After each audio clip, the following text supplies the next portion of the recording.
Today's holiday episode of Socially Democratic is presented to you by Dunn Street.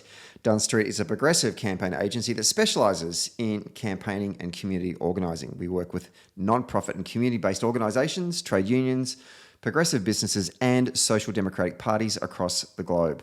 Dunn Street develops community engagement and organising strategies to win campaigns both big and small.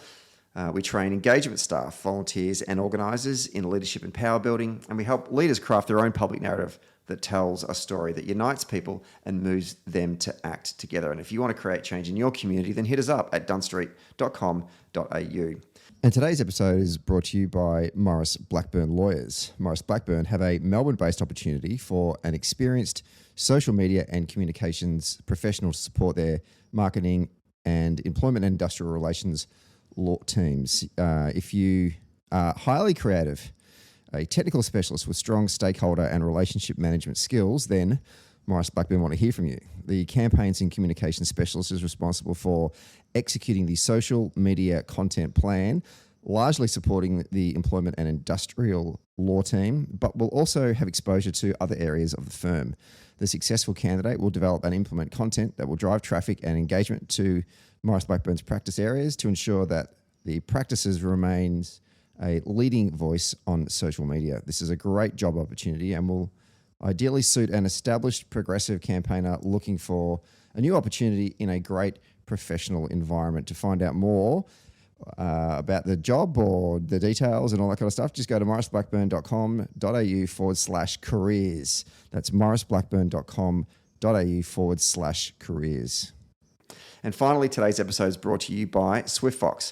Every moment on a campaign matters. You need the tools that you can trust, lists that are up to date, phone banks that can change minds, emails that drive donations, events that will energize the community both online and offline, and text blasts that distill your message perfectly. SwiftFox CRM is made for campaigners by campaigners. And to find out more, simply go to their website, which is swiftfoxcrm.com, to win your next campaign.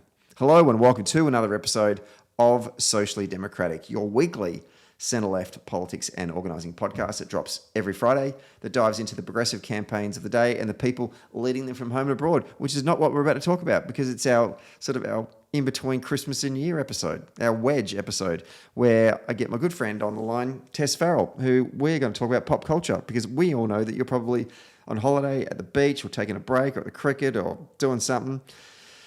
There's not a lot happening right now. So we normally just sort of chew the fat about what we watched this year that has kind of a political bent or some kind of, current affairs or newsworthy or social justice-y type of TV or film. So Tess Farrell comes on every year and we just basically review what we've watched that you might be interested in watching, and we tend to not do spoilers, but if we do, we'll let you know. So looking forward to having a chat today to find out what Tess watched in 2023 and what I watched and do a bit of a review. And if you like the show, don't forget to subscribe to the podcast on Apple Podcast or wherever you get your podcasts, and please give us 5 stars or leave us a review. And for a good one, obviously. And for all the updates, please follow Dunn Street on Facebook, YouTube, Twitter, Instagram, and LinkedIn. All right, let's get to today's special podcast pop culture review episode.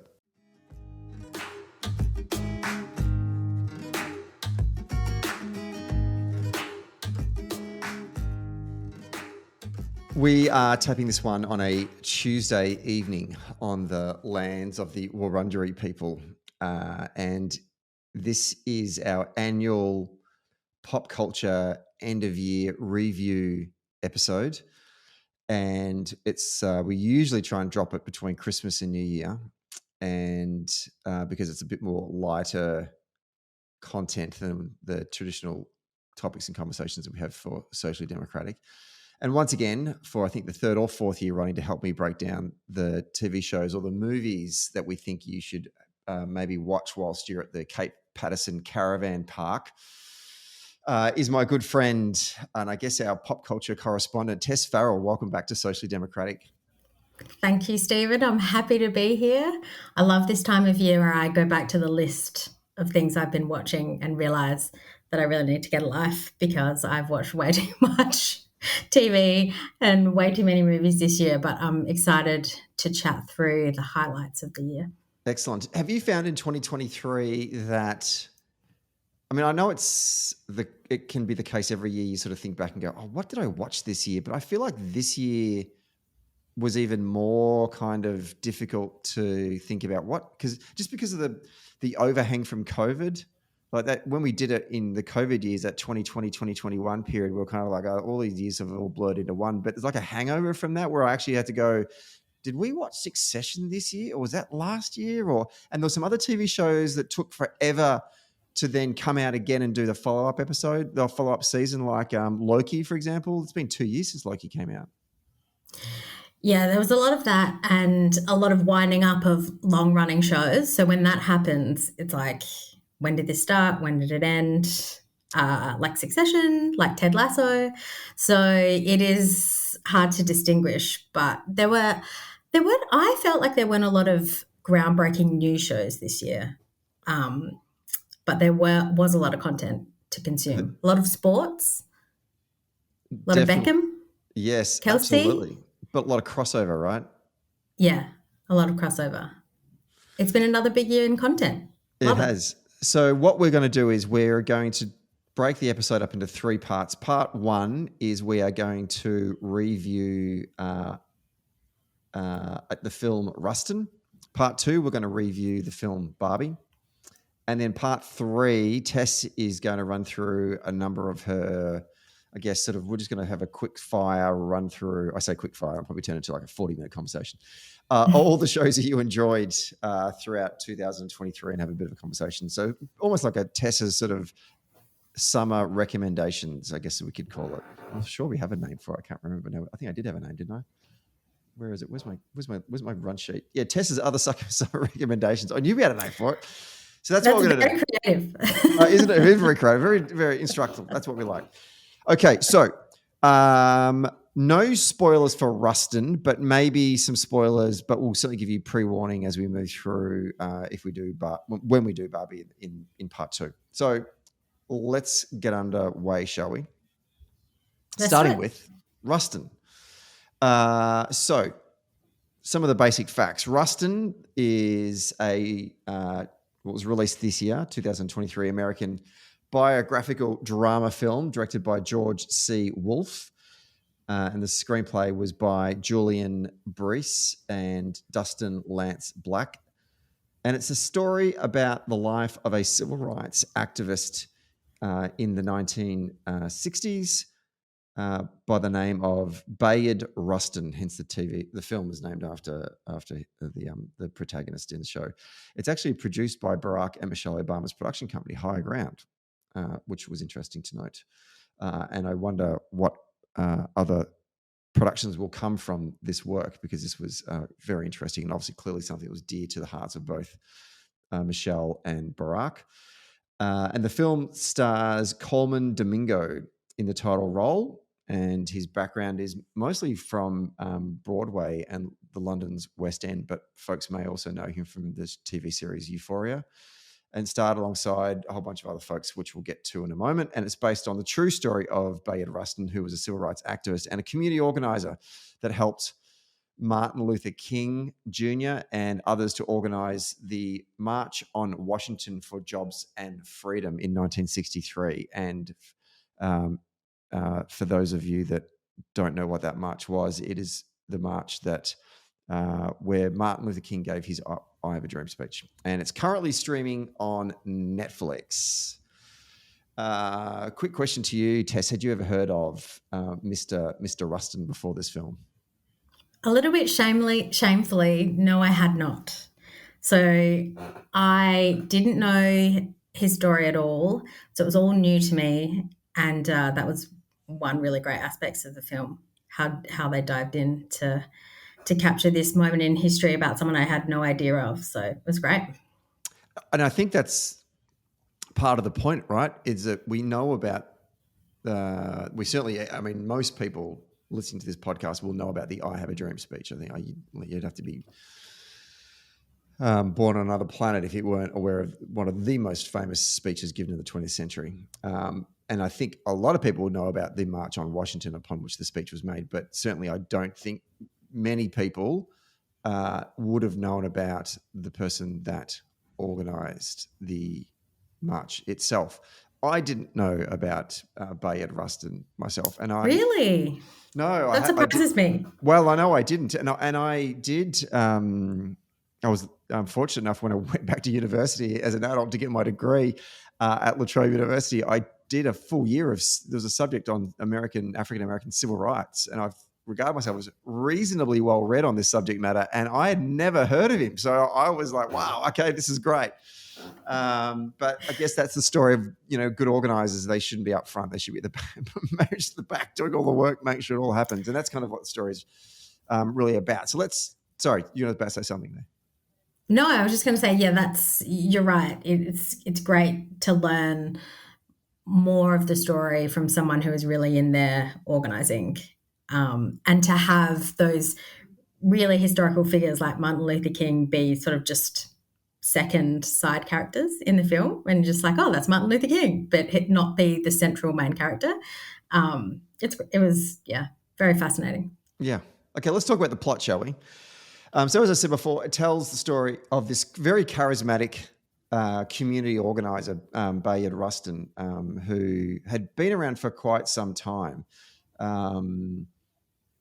And it is centered around, I guess the plot sort of begins introducing him and his work in the late 1950s, organizing this elements of the civil rights movement with Martin Luther King, who was in, I guess, his embryonic stages as a leader as well.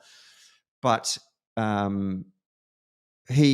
Rustin is confronted with homophobia within the civil rights movement. He is an openly gay man. And because of that, leaders within the civil rights movement don't want him essentially around. And so he sort of I guess you'd call a sabbatical. He takes a bit of a back seat, but then is brought back into this moment in 1963, despite incredible odds and forces trying to prevail against him. He manages to organize the March on Washington in 1963. And obviously this event is considered one of the high points of the civil rights movement in the United States, where over 200,000 people gathered in front of the Lincoln Memorial on the National Mall in Washington, D.C., which is also this historically where Forrest Gump told Jenny that he loved her.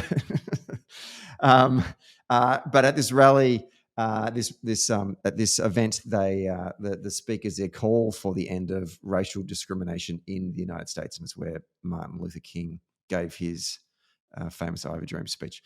So, I'm going to change it around a bit, because I want to talk about the themes of the movie, and normally we do that first, but actually I'm going to mix it up, Tess, because I actually want to talk about the characters first, because I think it's better to sort of set the scene in terms of who's in this, in and around the time, before we then move into the thematics of the plot, if you'll allow me.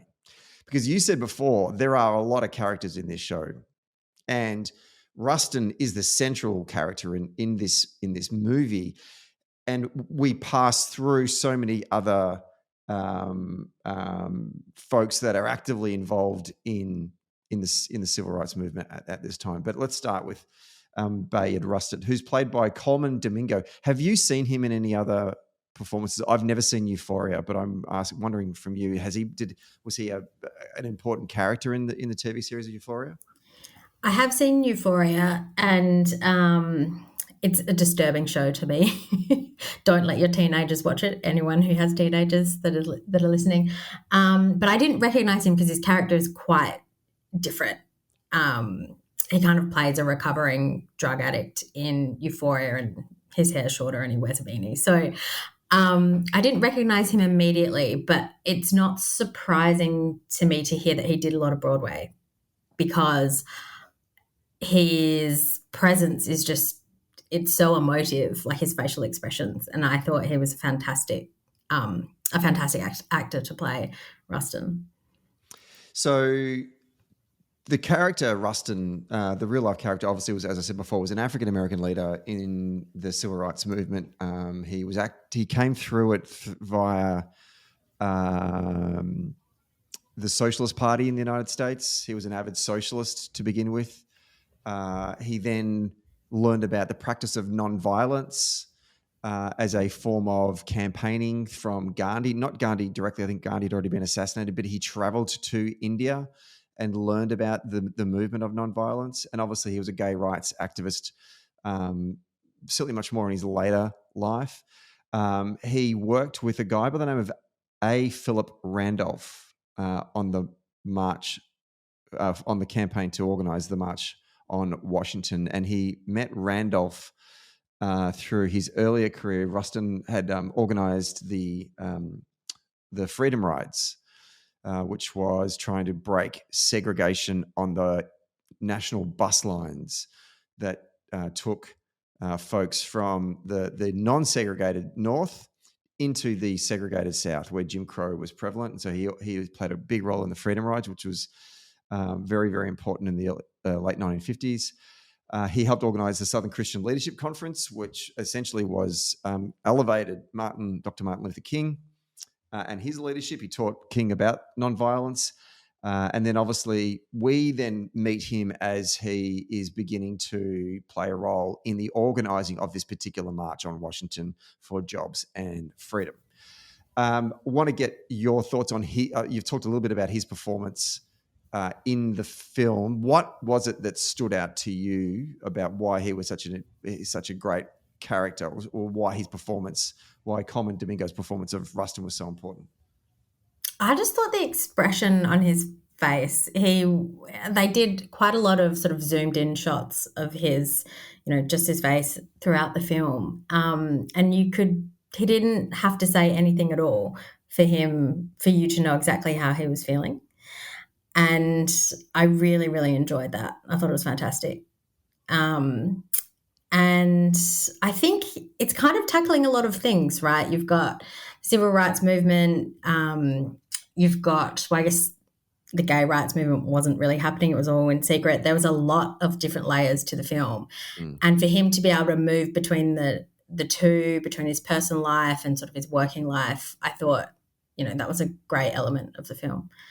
Yeah, absolutely. And we'll talk about that in a moment. I actually want to get your reflections on that. Amil Amin played Martin Luther King. I don't think I need to explain to folks who Martin Luther King is, but obviously a very young Martin Luther King in this film. Glyn Turman played A. Philip Randolph. For the folks who are wondering who Mr. Randolph is, his background actually comes from the labor movement, as I would say in the US, or the trade union movement here in Australia. He basically was the person that created the very first union for black workers, and it was the Brotherhood of Sleeping Car Porters, because all of the workers that worked on the train lines where there were sleeping cars were all African American men. And Philip Randolph came from a union background, and he was instrumental in actually organizing the Brotherhood of Sleeping Car Porters.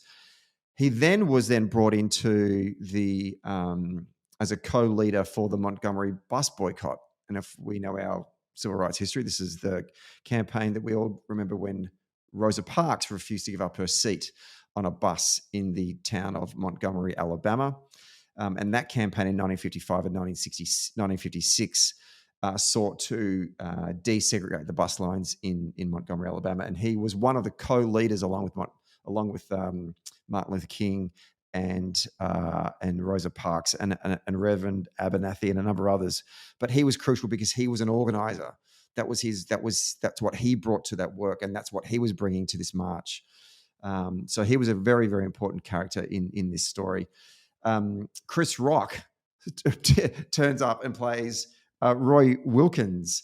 Roy Wilkins was the executive secretary at the time and went on to be the executive president of the NAACP, which is I always have to try and remember this and not get confused with the US sports organization, the National Association for the Advancement of Colored People. And the NAACP was seen as like a biracial organization that was founded in the early 1900s to advance the rights of African American men and women.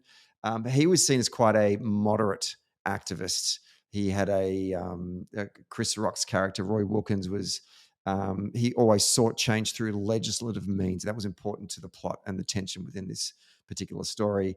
Was always suspicious of the communist influence within the grassroots movement amongst the African American community, and was portrayed in this film as a rival to Rustin. What did you think about Chris Rock's character? Or he's sort of, people said he was some people have criticized him by saying he was miscast.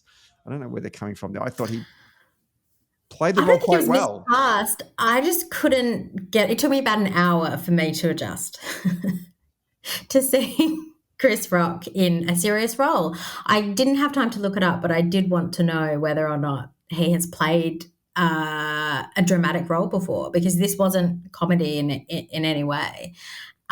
So I did find that a little bit distracting. You know, I'd be talking about serious stuff and Chris Rock would appear and it would kind of break for me. But I thought, you know, all in all, he did, like, portraying him, he did a good job.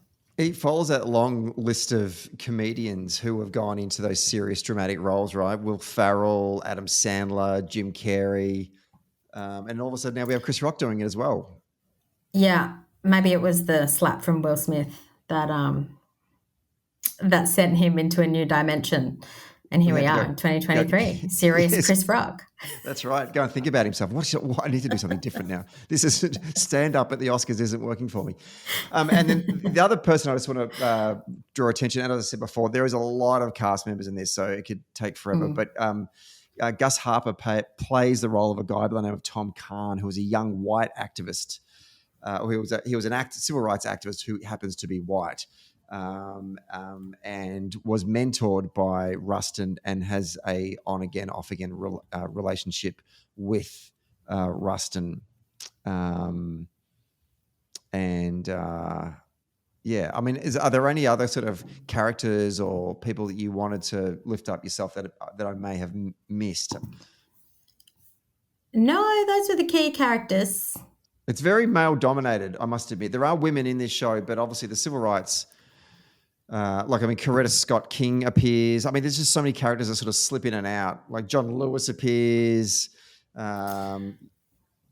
there kind is of like a moment where one of the female organisers says, "There are no women here. I want out," which I found really interesting. But yes, all the leads are male.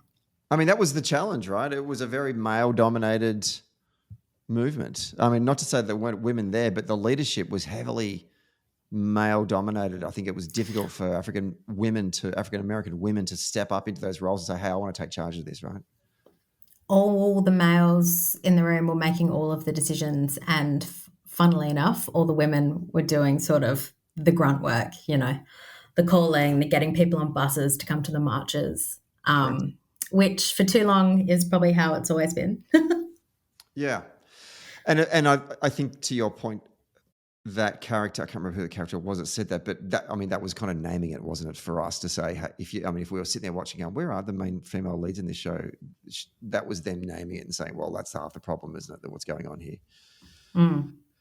Let's talk about some of the themes, because you started to scratch the surface before. And I think that going into this, you'd think, okay, the March on Washington for Jobs and Freedom was about African-American men and women staking a claim to say to the powers, the white powers in US politics, that we want social change, we want civil rights for in the employment space, but even more than that.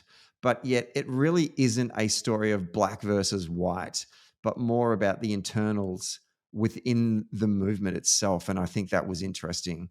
There are moments where Rustin is having an argument with sort of the head of the police, who's being a prick about what they can and can't do at the march itself. But really, there isn't a lot of confrontation or disagreement between the civil rights movement on one hand and then the powers that be, which is essentially the Kennedy administration in 1963. I mean, is that how you saw it? Totally. And when I was watching it, I thought of you immediately. Kind of just, I guess you and I both, you more so, but worked around organising space for a long time. And just those meetings in those rooms where you've got everyone's competing opinions, the activists, the unionists, the men, the women, and everyone sort of wants to do something differently. And I found those parts really, really relatable. Oh, and that was one of the aspects of the film that I loved. These internal struggles within the civil rights movement played out across this film, and it played out across the civil rights movement from the early 50s all the way through to the 70s.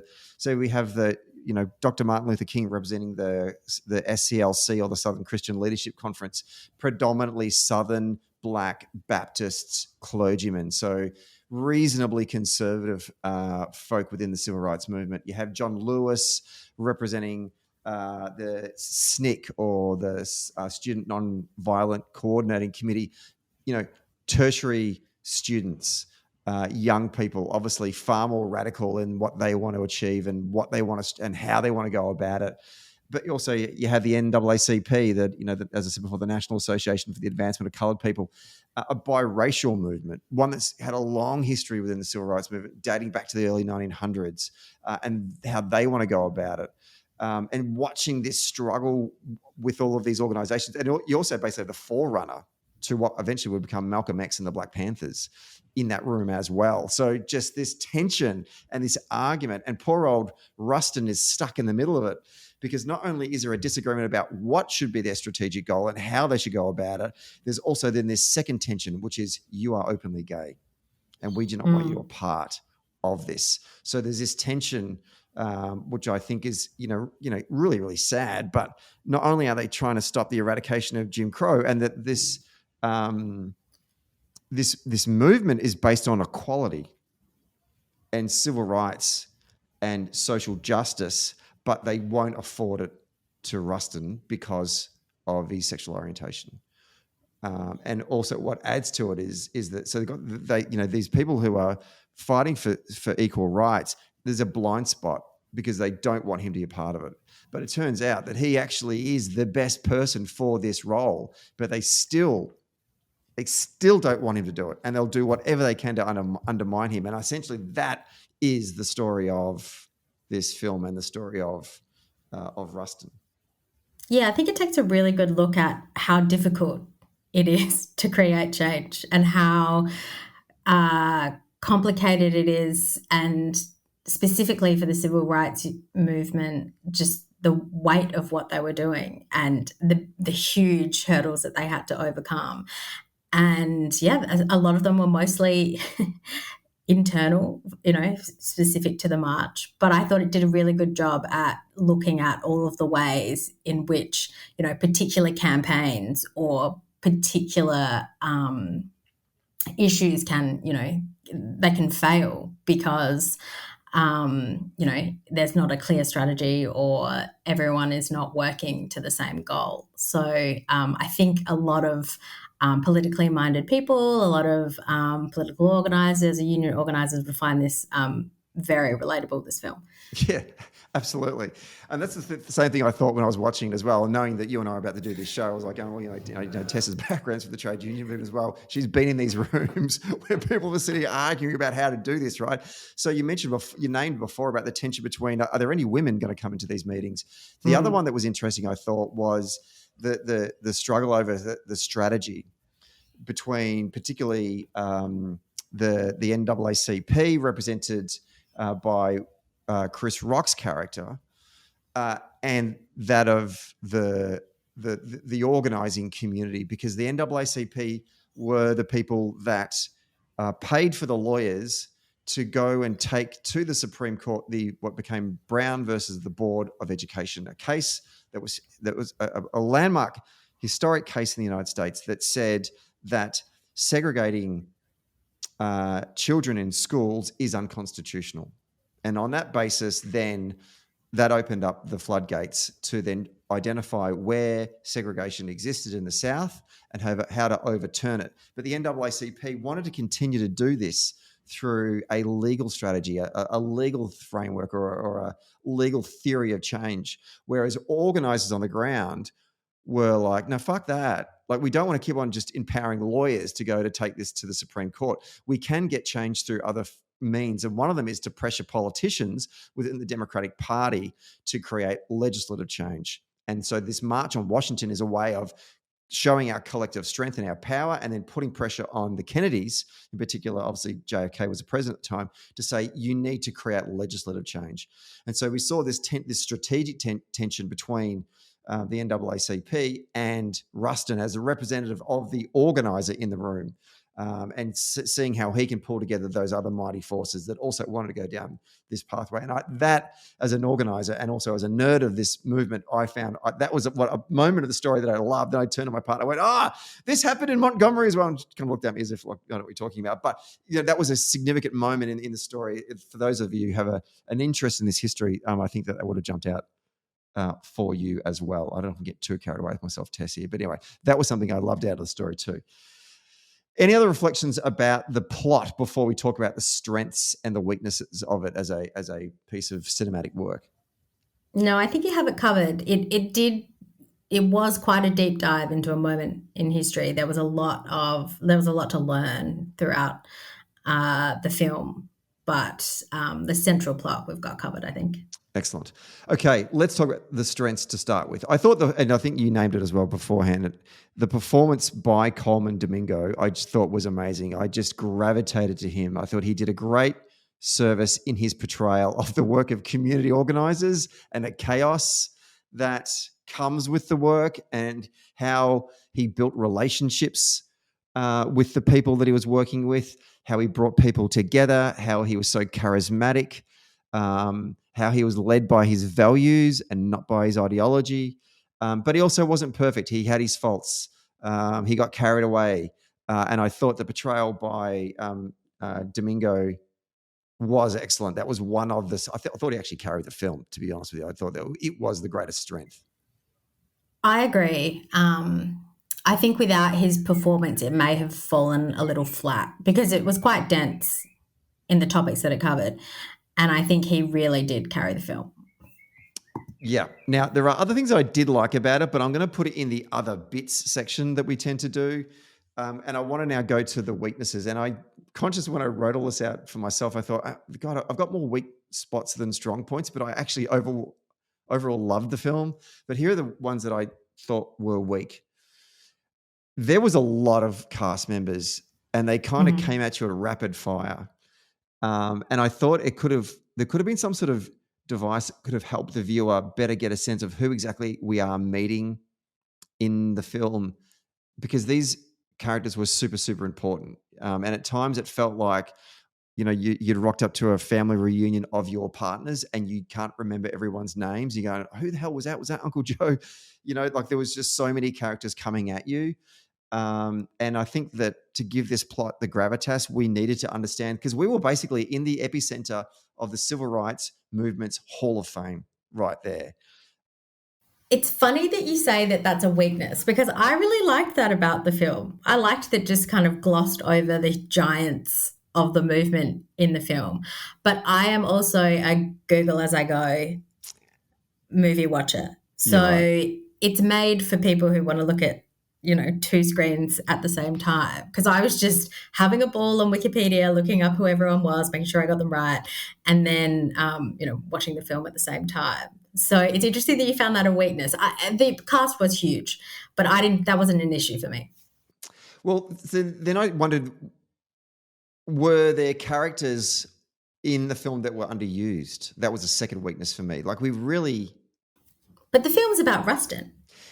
It is, and I'm not suggesting that we wanted to learn more about, Martin Luther King. We've done that. We've had Selma. Mm-hmm. We all know who he is, and but I just kind of like Chris Rock appears, and then we kind of don't see him again for hours later.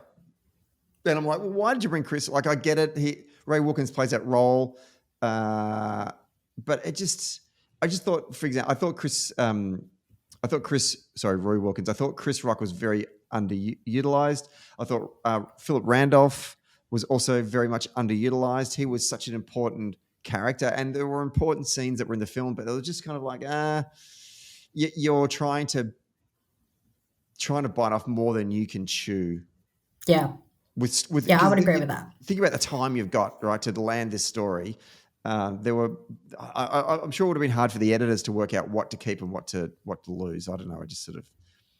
Yeah, I wonder whether they made a much larger film and then edited a lot out. Because I do think you're right. There might have been some gaps there. Yeah. And there's some, I don't know, there's some scenes where you could go, I could just do without. Yeah. The on-again, off-again relationship with Tom. That went on a little bit. Although some parts of those were very powerful without giving any spoilers. Yeah. I think some of those scenes were some of the most emotional for me. Yeah. In the film. Yeah. Okay. And my last one is, it's not a tearjerker. You know, I thought it failed to really tug at the heartstrings in that kind of, you know, films like Selma or In the Name of the Father, films about seeking justice. There's always that moment where you are just either angry with rage and upset, or you're just absolutely, you know, malignant at what's happened, or just breaking your heart. And it never happened. And I just thought that there's sadness in this story, and it just didn't come through. Yeah, I think one of the weaknesses for me is I thought when we got to the march itself, that was a bit rushed. That, you know, here was the key thing that everyone had been working towards. They got there, you know, I think it might still be one of the largest marches, you know, in US history. And it sort of fell flat at the end, cinematically, emotionally for me. I thought there would be this huge sort of build up and sort of, I guess, a huge display of emotion, but the march itself wasn't particularly the most powerful part of the film. And from the actual march, from the actual, I guess, the addresses on the steps in front of the Lincoln Memorial, we got literally one clip from the speech by Dr. King, and it was actually probably arguably not one of the most famous lines out of the speech, right? And I was kind of like, and that's it, we're done. Oh, we're out. Okay, right. Yeah, and then it was over. Yeah, they're packing and Rustin was picking up the trash. Yeah. So it's almost like they had all this stuff at the beginning, and then it's like, we've got to finish the film, and it rushed. That was the only, you know, weakness I found. Yeah. In the film.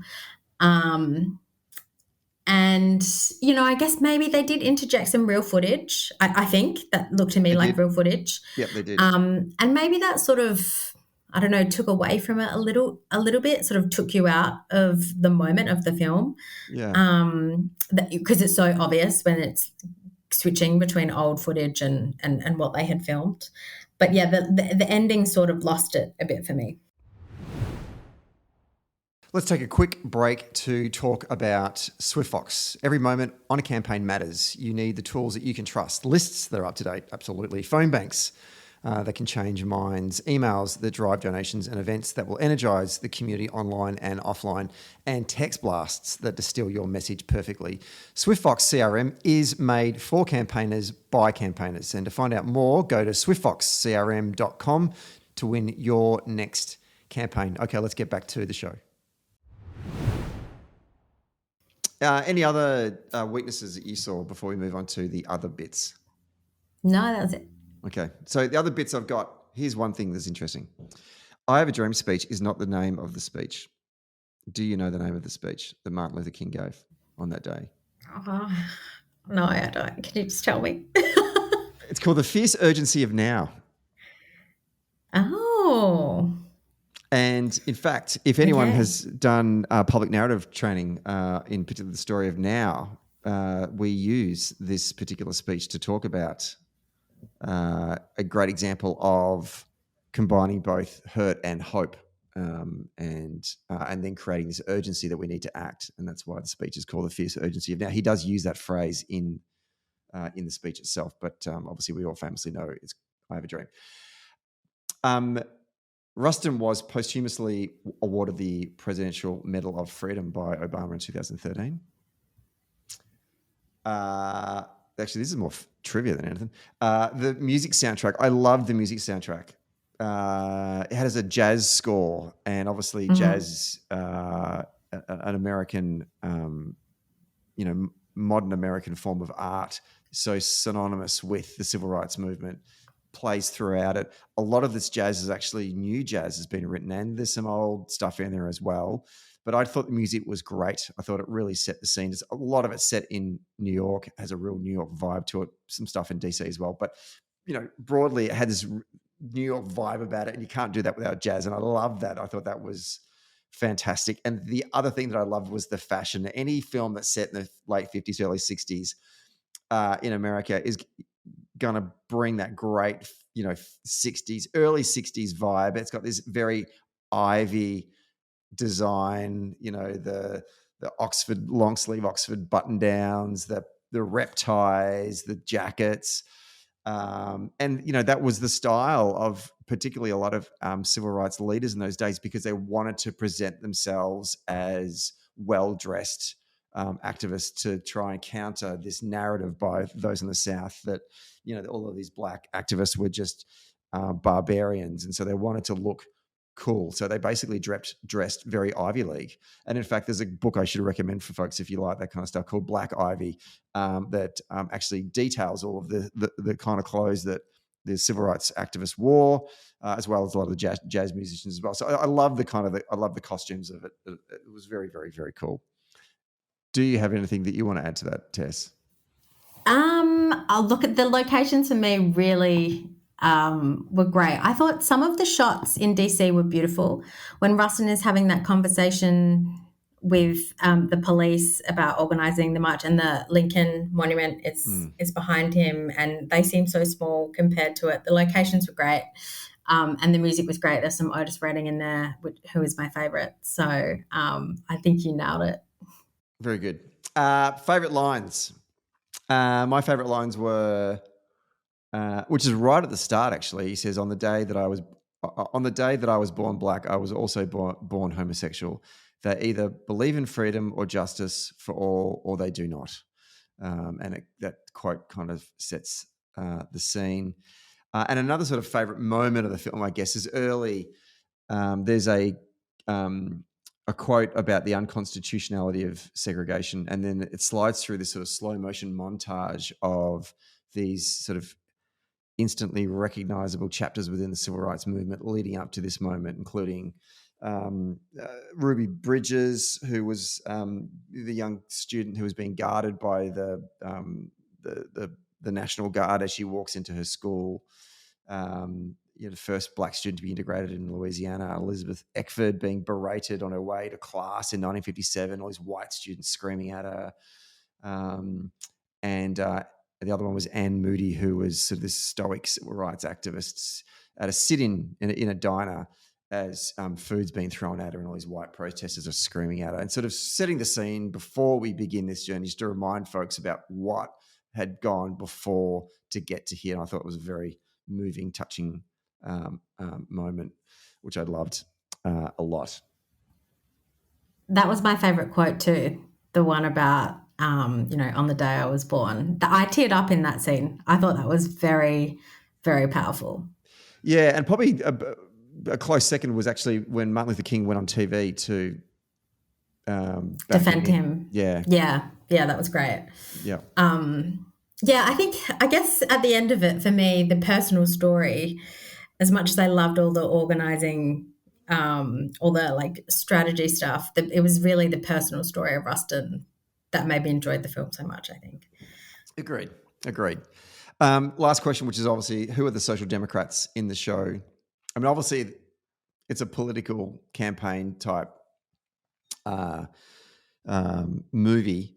But one person I actually wanted to highlight was actually, when I did a bit of research, Tom Kahn, who I mentioned before, actually started the Social Democratic Party of the United States. He started out as a socialist, but then became vehemently anti-communist in his student activist days, and then sort of obviously played a role within the civil rights movement, but then went on to do a lot of work within the labour movement, within the trade union movement. And essentially, really, if you read about his politics, he is an interesting character, but also he is a true social democrat, because there's always questions about folks within the Democratic Party. Some of them are probably a bit too right wing for us here in the Labor Party in Australia, with their lack of, I guess I'd say, influenced by the trade union movement within their party, as opposed to the Australian Labor Party. But Tom Kahn would fit quite comfortably in the ALP, and someone worth reading about. Tragically, that is so fascinating. I feel like this film is you in a nutshell. DC, New York, organising. It's just ticks all of the boxes. It really did. It really did. And it just kind of snuck up on my radar. Someone said to me, "Oh, Stephen, you should watch this film. You might like it." I was like, "Oh, yeah, I'll go on a Sunday night," and had some pizza. And by the end of the film, I was like, "Oh, this film's great. Really like this film a lot." Anyway, so I thoroughly enjoyed it. I don't know if we do ratings. I can't remember. We probably ask the same question every 12 months. But my recommendation is watch it, particularly if you're, hell, everyone listens to this podcast as a solid citizen and definitely comes from a campaign background. So, yes, I think you should watch it. You'll love it. I'd recommend it too. Wonderful. Okay. Very good. And I only mentioned that in 40 minutes. Gee, Stephen, really dragged that out. Tess, over to you. Let's lighten the mood a bit. Tell us what you watched and you want to recommend for us. Okay. I mean, you would have had to have been living under a rock to not know about this film. It was the biggest movie of the year. It is Barbie. It brought in $1.36 billion at the global box office. It is now Warner Brothers' highest grossing film of all time, taking over from Harry Potter and the Deathly Hallows Part 2. Wow. It was directed by Greta Gerwig, who did Lady Bird and the latest Little Women remake. And it stars Australia's own Margot Robbie as stereotypical Barbie and Ryan Gosling as Ken. I think most people I know have seen it. If they haven't seen it, they have heard about it. It was the biggest film of the year. And I will try to explain some of the plotline without giving away too much. Right. So stereotypical Barbie, played by Margot Robbie, lives in Barbie Land, an amazing feminist utopia where all the Barbies run the show. They're the president, they're Nobel Prize winners, they're astronauts, doctors, physicists, lawyers. They're all carefree women full of self-confidence and self-love.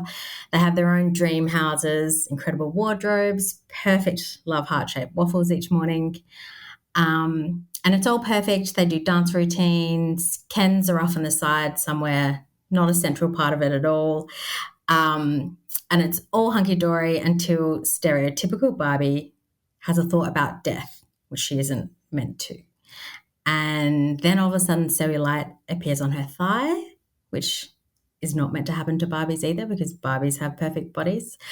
These are all things Barbie has never experienced. And Barbie realizes that this is caused by whoever owns her and is playing with her in the real world being unhappy or sad. So to go back to her former perfect cellulite-free self, she needs to go into the real world from Barbie Land, find the girl who's playing with her that's unhappy, and make her stop being unhappy. Barbie lands in the real world, finds out that women and girls do not hold up Barbie as a feminist icon and hero, and basically she just discovers what all women across the globe know: catcalling, misogyny, sexism. And Ken comes with Barbie as well and discovers that the patriarchy exists in the real world. And so the adventure continues as Barbie tries to find her owner and get back to Barbie Land and back to her stereotypical self. I'm really excited to talk to you about this, Stephen, because I have not talked to a man about this film. So I'm very interested to see what you thought. Did you like it? I did. I really enjoyed it. In fact, I haven't seen Oppenheimer. I prioritized Barbie over Oppenheimer. I don't know what that says about me.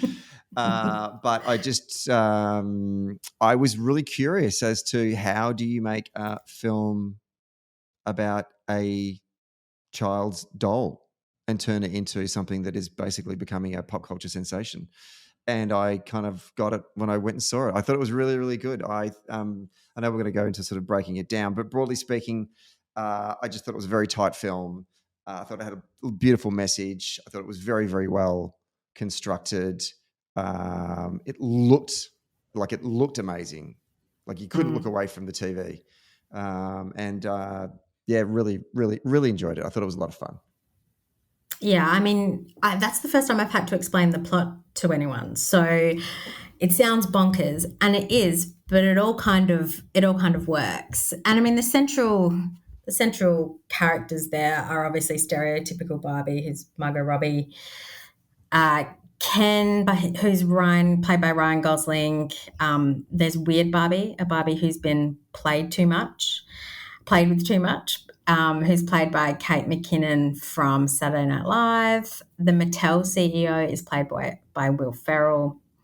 Barbie's owner, I guess, is played by America Ferrera.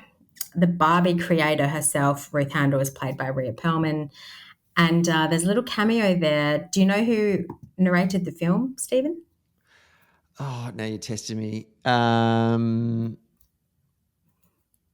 Like a classic English female voice. It wasn't. No, I've forgotten. Who was it? It was Helen Mirren. Oh, that's right. It was too. So she narrates parts of the film, mostly the beginning, which was a real highlight of the film. And then there are many, many, many Barbies. So many Barbies. And so many Kens. Issa Rae, Dua Lipa, John Cena is a Ken. Simu Liu is a Ken. Were there any cameo highlights that you... It's a massive cast. And it's a pretty heavy-hitting cast as well, I think.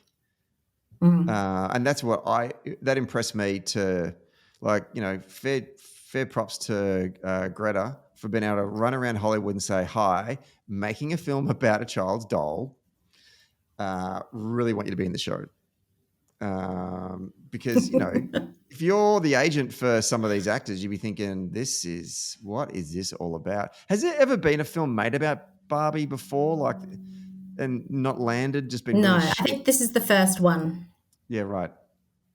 Well, I think she's done a great job in getting all of these big names to put their name to this film, because it kind of made it in some ways, right? Oh, absolutely. I mean, because it had someone for everyone.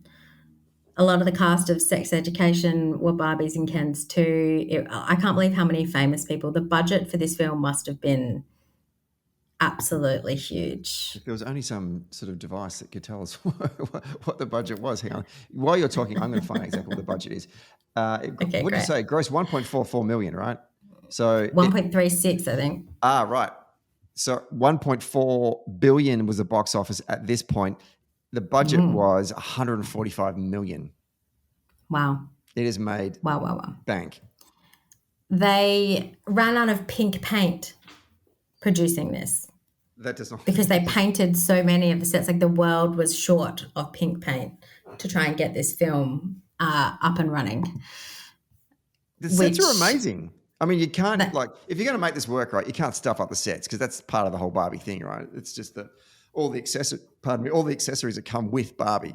That was one of the things that I really was interested in when I was watching. I was how are they going to set this up in Barbie world? And I thought the sets were fantastic, but that doesn't surprise me that they used up all the pink paint.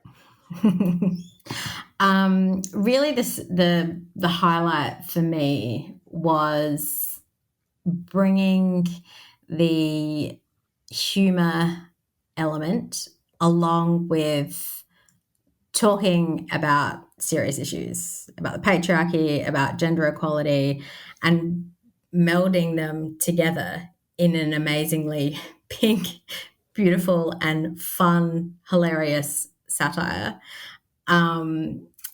It was amazing, because too often I think we're we have to choose. You know, you've either got to watch the trashy rom-com or you have to watch the heavy drama and, you know, pick. And this kind of just melded it all together, which was a real strength for me. What about you?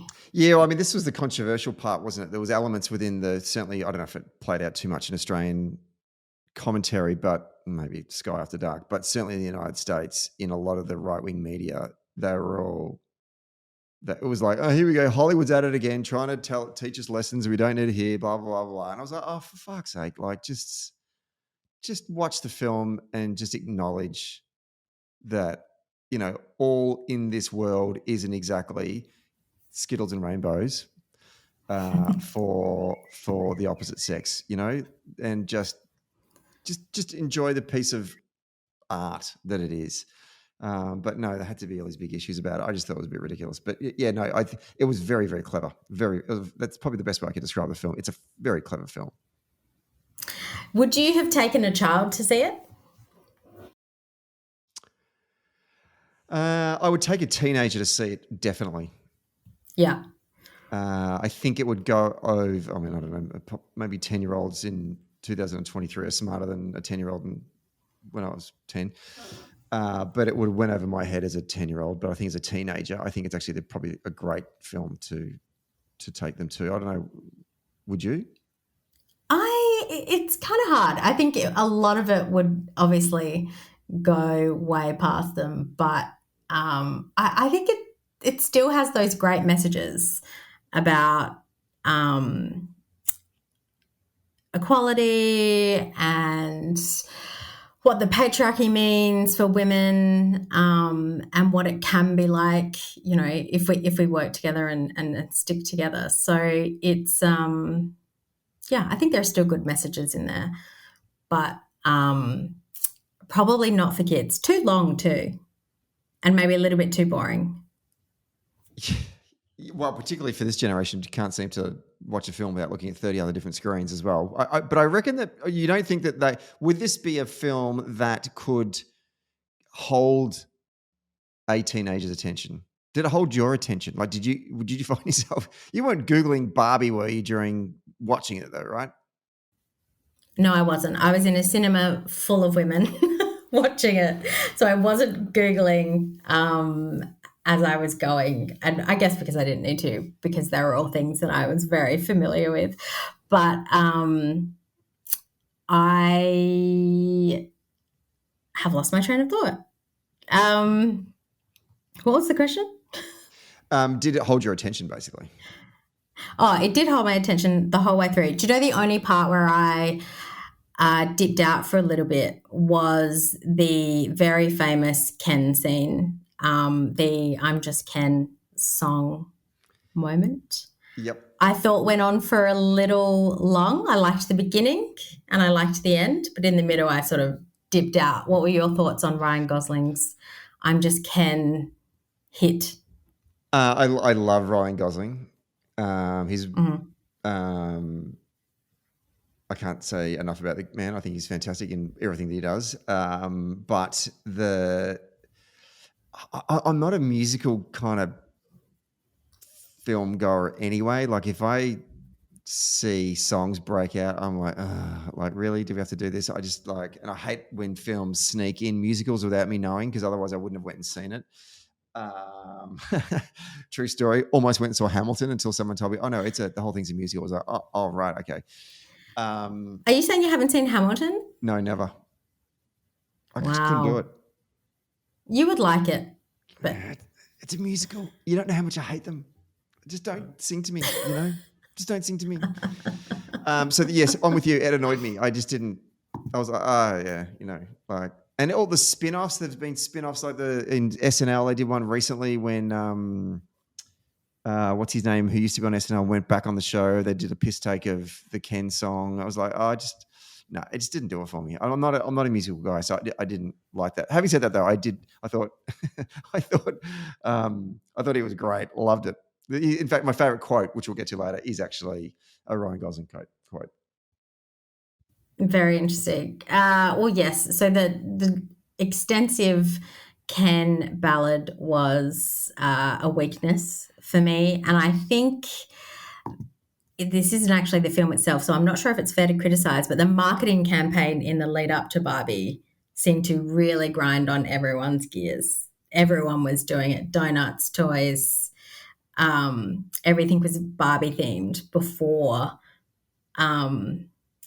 the film was even released. And I think that turned a lot of people off the film, even from the get-go.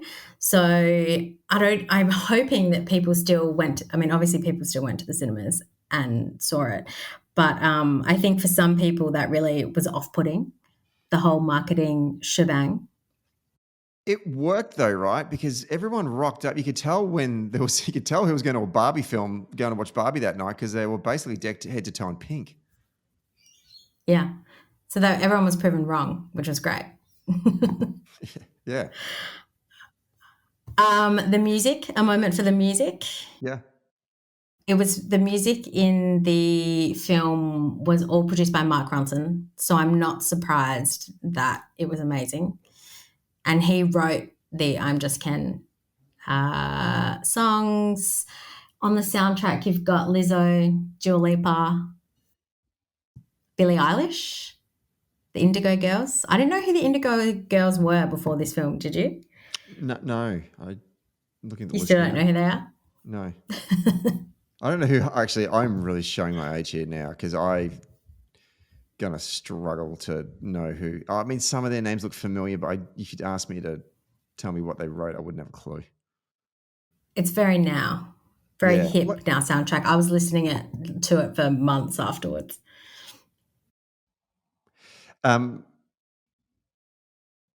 Did you think that Barbie Girl by Aqua was going to get used in the film? They did sort of a revamp of it at the end. Was that in the credits? But yeah, in the credits. Yeah. But it wasn't in the actual film. That disappointed me. I'm sorry, Stephen. I know. I was really looking forward to it. Surprising, given you don't like musicals. I just wanted it to be dropped in there at some point. Like, even if it was a funny nod to it, like, like even a bit of a piss take, I would have been there. That's great. Love that. Apparently, it's due to bad relations between Mattel and MCA Records, who engaged in a series of lawsuits over the song from 1997 all the way through to 2002. So Mattel weren't pleased that Aqua had actually even written a song called Barbie Girl, period. Can you believe that Mattel was allowed, or they allowed them to produce this? They were producers. So, Margot Robbie and Greta Gerwig had to get everything ticked off by Mattel. Yeah, absolutely. I do wonder that I don't know the backstory to this. Perhaps you can tell me, Tess, but is Barbie as a product struggling and it needed a revamp and this is where it came from? Or did it come from Greta actually thinking, no, this is actually the story I want to tell, and I now need to go to Mattel and say, hey, can you sort me out here with the rights? Look, I think it's a bit of both, because a Barbie script has been being shopped around for a while. In fact, Amy Schumer was going to play Barbie, but in sort of a completely different iteration of the film.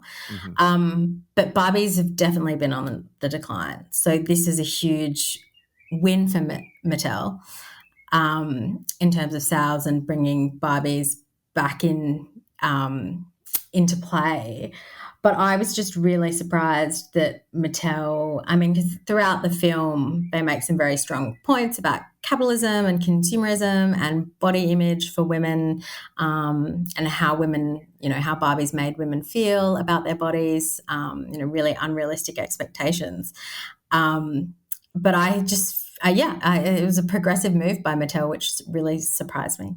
And they took the piss of Mattel as well. Like, Will Ferrell's the CEO, and it's an all-male boardroom. And when Barbie comes to the real world and she gets to this Mattel headquarters and she's like, oh, while I'm here, can I meet your CEO? And Will Ferrell goes, it's me. And she's like, oh, what about your CFO? And the man next to him in a suit says, oh, that's me. And she's like, no women work here. And that was a great scene in the film. The ensuing chase though afterwards kind of that was one of the weak parts of the film for me. I was like, I didn't get this sort of hijinks running through mazes of the office, running past each other. It was kind of a bit caricature-y. I mean, It was very caricature-y. yeah, I mean, is that meant to be kind of like that's what you would do with Barbie dolls or something? I just didn't understand why that was happening. I don't. Help me out there. That's yeah. It was almost like a Benny Hill chase kind of thing, you know? Yeah, I mean, there weren't any other chases throughout the film, so this was it. Was this Barbie's attempt to do blockbuster, the blockbuster high-speed chase, and build a bit of tension? I think there's been quite a lot of criticism that the last sort of half of Barbie is the weaker half that maybe didn't really make sense. Like at the beginning, when you land in Barbie Land, it's all hilarious. You know, she's drinking her morning juice and nothing's coming out, but it's all still wonderful. And then towards the end, it sort of kind of gets a little bit more bonkers, to be honest, and doesn't make all that much sense. Yeah. And that's, you know, I don't know if we're ready to do what you thought were some of the weaknesses of it. Are you ready to do that right now? Because that is the weakness for me. I just thought that it went a little too long. I remember saying to who I was watching it with, I said, okay, let's wrap it up now. I've got the point. We can end this now. And it kind of had another 15, maybe 20 minutes. And I just sort of, like the actual final scene was great. That was lovely. She goes in and I think she's back in the real world, isn't she? Yeah, that's great. Keep that. But everything in between was just kind of, okay, we're done. Are we done? Well, I think we're done now. We've nailed this, right? Let's just. I think that's the modern movie now, isn't it? Couldn't they all be half an hour shorter? Yeah, exactly. Right. When's that going to come back? I'd kill for that.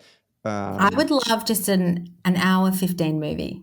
Oh, particularly given the dream. By the time I start, if I'm going to watch something at home, like after I've finished doing all the other shit I've got to do, I don't start watching a movie till 9, and then you look how long it is, and you're just like, oh my God, I'm not going to get to bed till midnight on a school night. That's just impossible.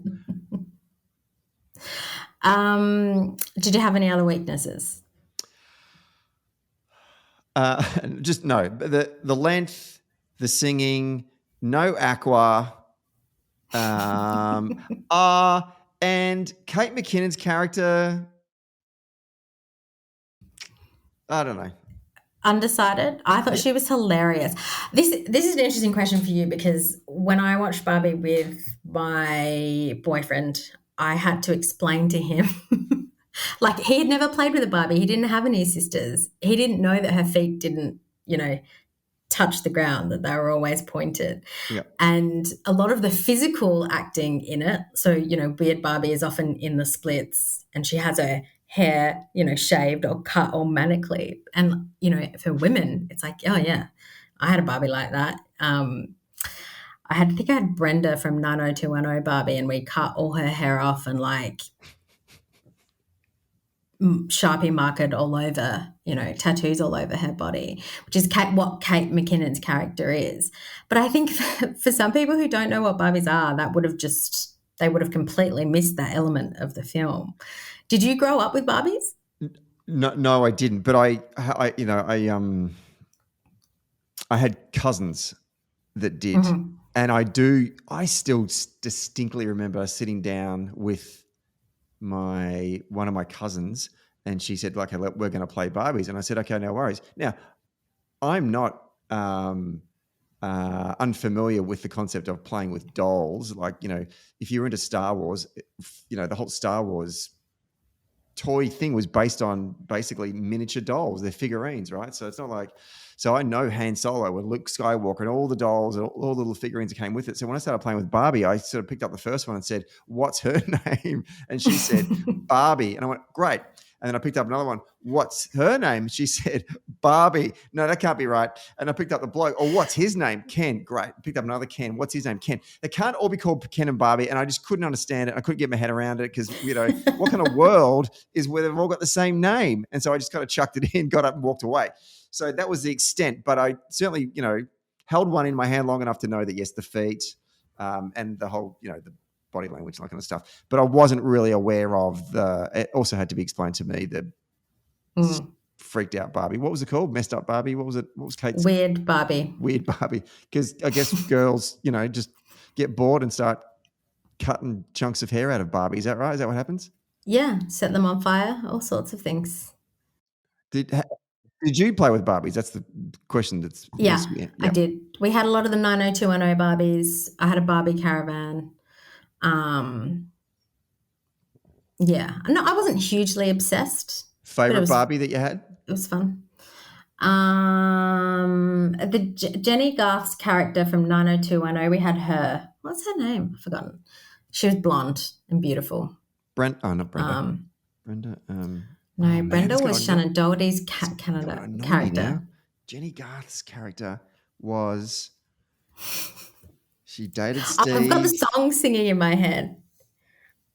Well, she dated Brandon, didn't she? Yeah, but she was dating Steve at the start when they first arrived from Minnesota.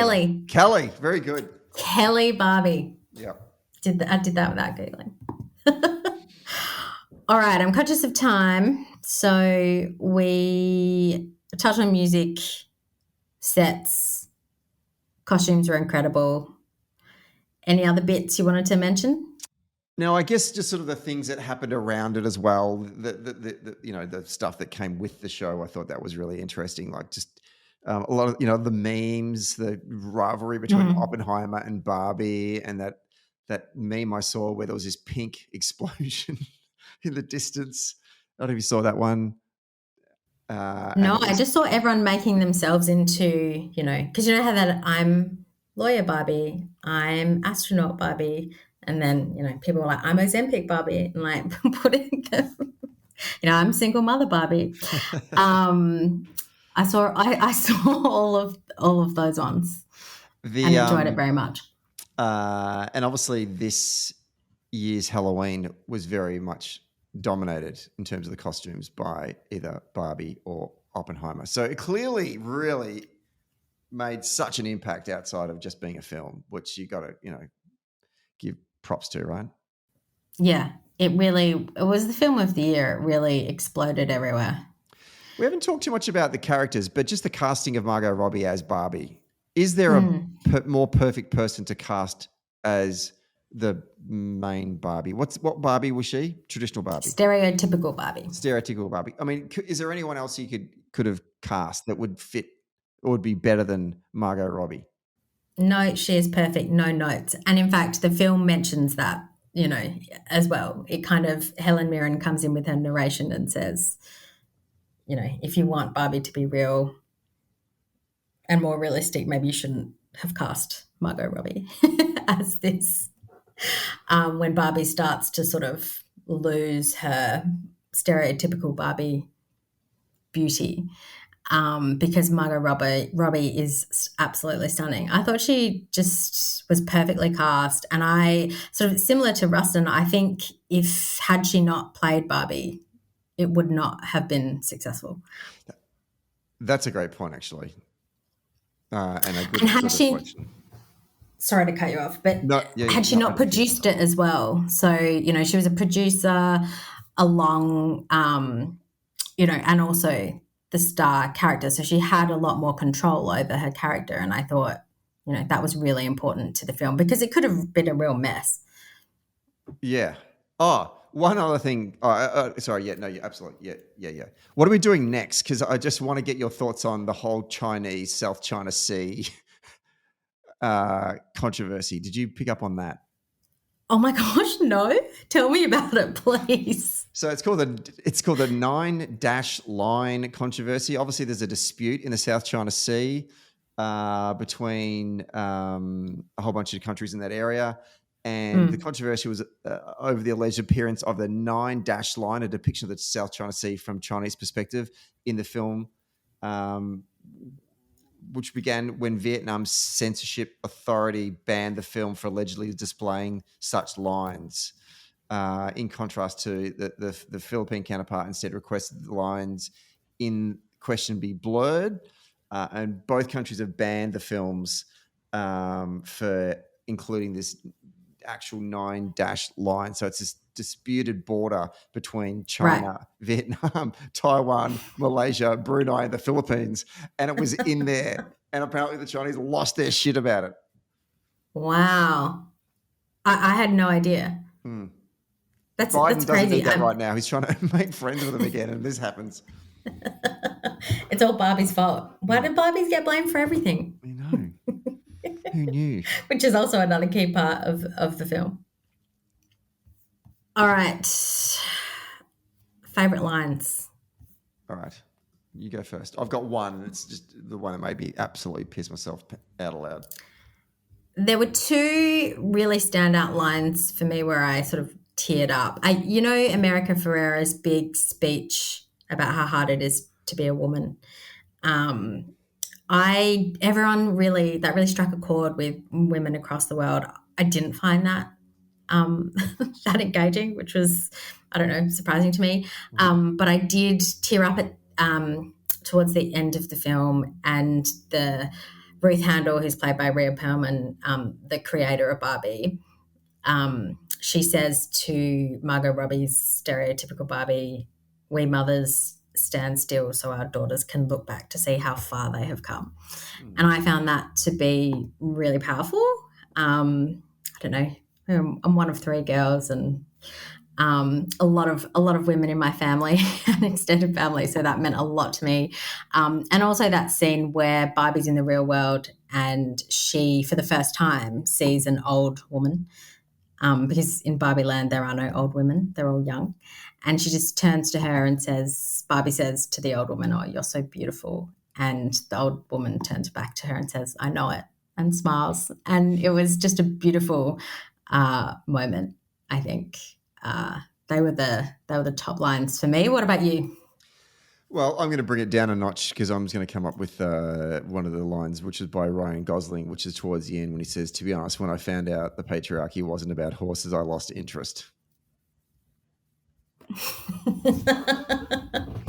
And I want that on a T-shirt. Classic. Classic line. It's just the horses thing was You just... should put it on a T-shirt. Well, the horses thing throughout it was just bizarre. When he went to the library, came out with all the stuff, and it just like sort of set the tone. With the books? Yeah, the books. And it was all from seeing the police on horses. Yeah. And then he said, "To be honest, when I found out that the patriarchy wasn't about horses, I lost interest." Which was great. I loved it. That was my favorite quote. Who are the social democrats in the show? I mean, everyone in Barbie Land is a social democrat, right? They have a democratically elected president. They have free healthcare, free food, I would imagine. They don't really want for anything. They have fabulous wardrobes. So is either everyone in Barbie a social democrat or no one at all? I because think Barbie herself. If there isn't, they should lobby to have social democrat Barbie. I don't know what she would wear, but I feel like it would be sort of hand-me-down jeans. I bet you there might have been a hippie Barbie they brought out in the 60s, right? How long's Barbie been around for? Longer than that. Oh, ages. Since the 50s. Yeah, that was another highlight in the film, was when they sort of flashed up on the screen all the, archival outfits. Yeah. From the 70s, like Flower Power Barbie. Yeah, exactly. I think you're right. Barbie's a social democrat. All right. Any last thoughts on Barbie? No. Go see it if you haven't already, which I would find hard to believe that you haven't seen it. Hence why I think it was okay that we can kind of give away some of the not critical spoilers, but let's be honest, pretty much everyone's gone and seen Barbie, yeah? Yes. And if you're a man, please go see Barbie. If you're a man who hasn't seen it, go see it. Okay. And did you paint your... That's my recommendation with a caveat. Did you paint your...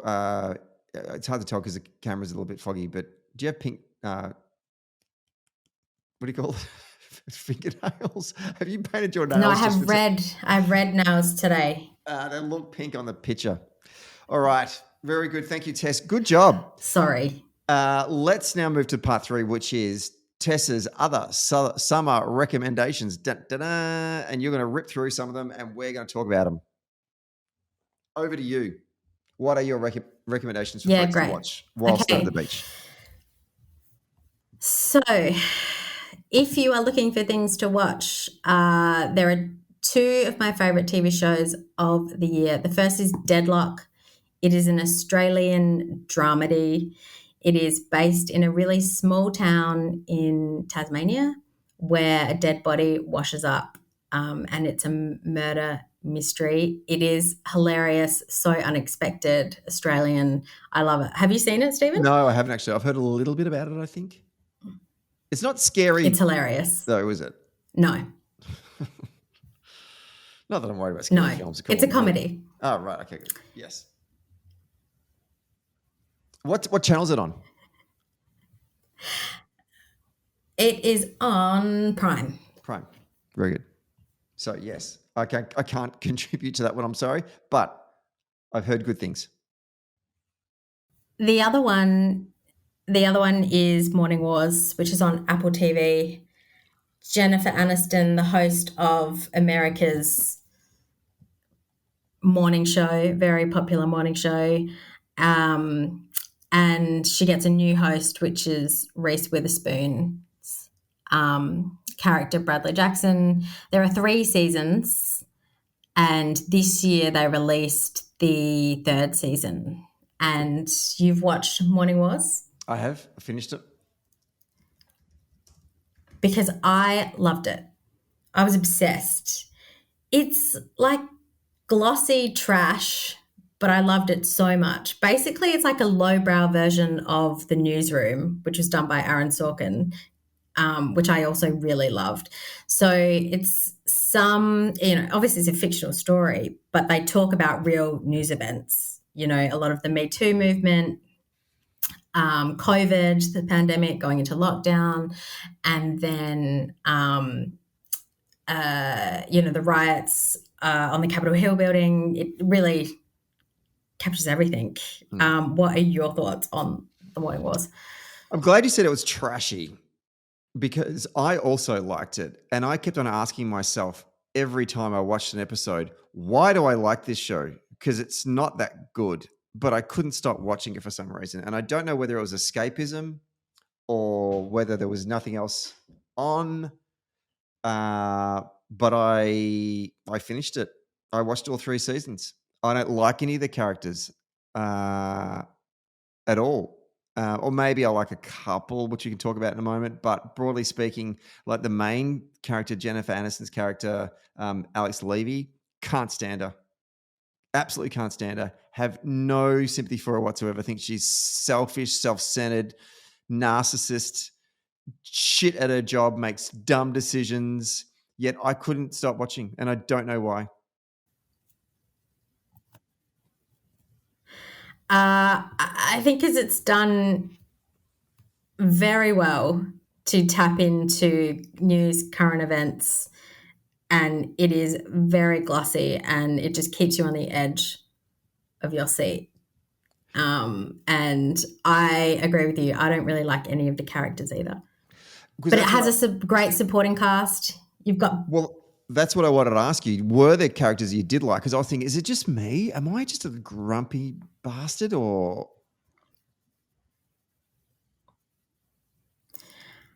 I tell you what character I enjoyed, who I didn't think I would, was Billy Crudup's character.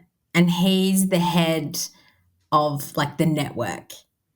Yep. And he's unhinged, and he's so weird, and I loved his character so much. I thought Billy Crudup was a really likable character, even though he's the big network boss, horrible man. He's very likable, I think. So I 100% agree as well. Like, also, terrible human being, shit-house boss to his workers, but there was something about him that I kind of like was attracted to him. Going, why am I liking Billy Crudup in this film, in this TV series? Because you're not a good person at all. But I couldn't help, if I was rooting for someone in this show for some reason, I was rooting for Billy Crudup, and that goes against every value in my body. But I loved it. I don't know. Maybe it's just the way he acts. I do like Billy Crudup in shows anyway. I've always been a bit of a fan of his, but I just found him to be enjoyable. And I reckon if Billy Crudup, if they wrote him out, I don't think I continue to watch the show.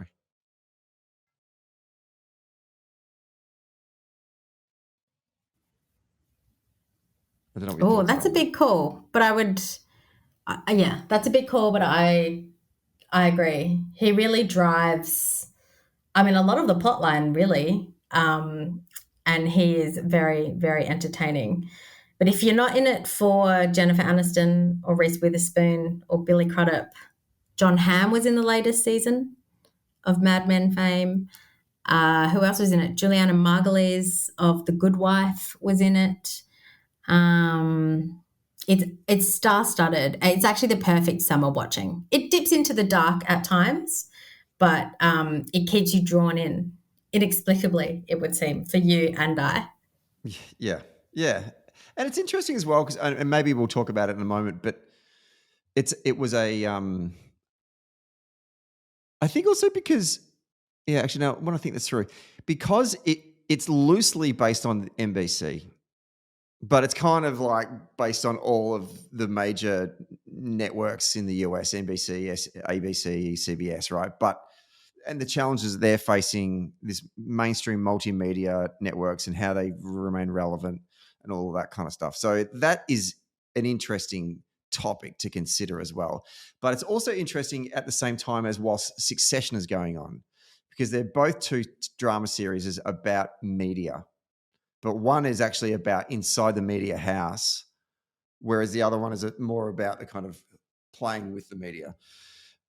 And just the juxtaposition I found kind of interesting. This is kind of like media light as opposed to media heavy, which would be Succession. Anyway, so I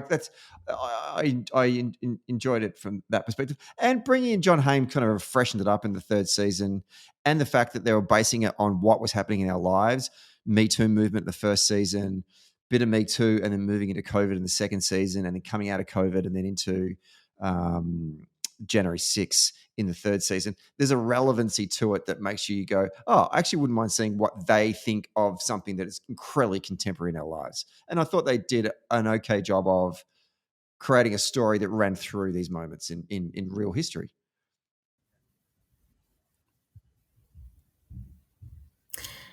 Yeah, I'm the same. I really loved that element to it. I don't know about you, but I love watching stuff about the pandemic. Even if it's not real, even if it's fiction. I find it just so fascinating because the whole world was going through it, right? But I was stuck in my apartment in Collingwood. So I know some people just want to put it away and not think about it ever again. But I actually really like watching entertainment that sort of that covers it. So it was great. Yeah, and how it's interpreted. So that's my second recommendation. The different perspectives, how it's interpreted. That's sort of, I think that's fascinating. I'm with you on that one. Okay, great. So second recommendation, what's next?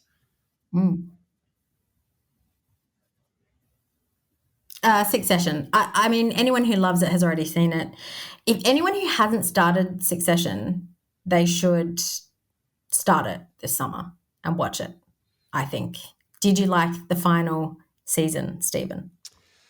I did, but I reckon they could have actually laid an absolute turd and I probably still would have watched it. I was so goddamn invested in the whole thing that I just needed to get towards the end, regardless of how good, the episodes leading up to it. And I remember finding myself at the end of every episode saying to myself, okay, am I still watching this just because I need to know who wins? Or as a standalone piece of drama, is this episode up to scratch?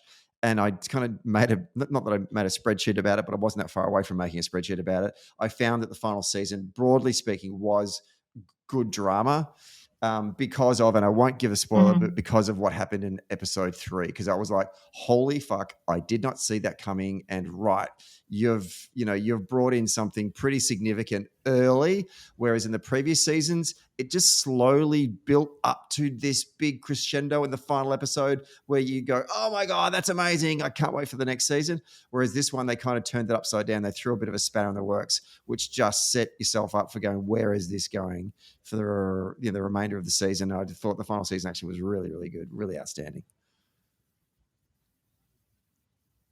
Yeah, I don't know why people were so critical of it. I thought it was incredible. Kept me on the edge of my seat. I thought the acting was amazing. I thought Sarah Snook's performance throughout the season was so good. I won't go on too much about Succession because there are too many spoilers to give away, and we've talked about it on the show before. But I do want to ask you, the final ending of Succession, did you pick it? Did you call it? Did you know it was going to end that way? I did, but late. Like I reckon maybe two. I need to go back and watch it, but I would say like the second or third last episode, I thought, I think this is where it's going. And I said it out loud, so I didn't look like one of those wankers that, Monday quarterback said. I actually said, I think this is the direction it's going. And it did in the end. But it took me a while. What about you? Yeah, because I asked you that because I wanted it to be on public record that I picked it from like season 1 from the beginning. Oh, wow. That is how it would end in that particular way. Oh, wow. Okay, that's really fascinating. And that's so annoying that we're not doing spoilers because now I want to ask you what were the things that gave you that insight, because that is huge. That is absolutely huge, Tess, and bravo to you for doing that. Maybe Thank you so much. We're going to have to catch up and have a beer and debrief that at another time. We should. Excellent. Are there any others on your list, or are we done? I will add one more to the list. It's a doco series. It's called Colleen Rooney, The Real Wagatha Story. It is a hilarious but also serious documentary about two Premier League wags. So Colleen Rooney, wife of Wayne Rooney, who plays for Man U, and Rebecca Vardy, who's Jamie Vardy's wife. And there was this whole Instagram scandal about who was leaking to the Sun newspaper, and it is a great watch. I couldn't pull myself away from it. That one is on Disney Plus. Great summer watch too. I've heard about this. I've not watched this. What other shows are you going to watch over the summer break though? Because there's a whole bunch of new stuff coming out, including The Crown. I don't know if you ever watched that, but I feel, even though I'm a staunch Republican, as we all are, I've kind of enjoyed it. I mean, have we talked about The Crown previously? Maybe not. But I'm just going to finish it. It's one of those shows I was like, I don't think so. I just want to get it done. I lost interest about 2 seasons ago. And once it started to be about real sort of alive, like more, it's not for me. Or maybe we have talked about, I feel like I said to you, I cracked the shits when they completely glossed over what was going on in Northern Ireland.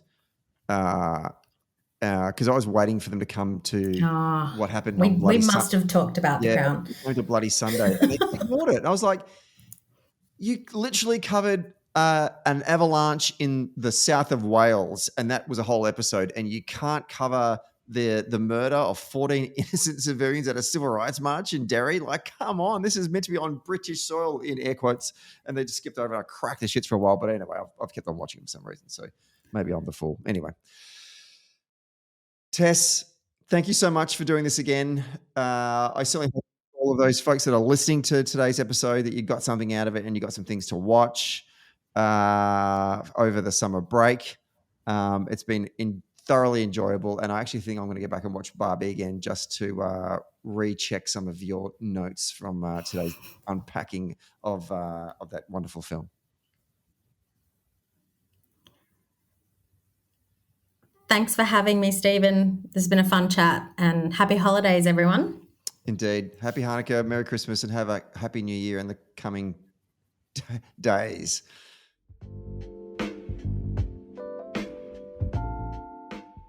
Thanks for listening to Socially Democratic. Did you like the podcast? Hit the follow or subscribe button and be sure to leave a review on Apple Podcast or Podchaser. And to get all the latest on Socially Democratic, follow Dunn Street on Facebook, Instagram, Twitter, and LinkedIn. And we'll see you next Friday.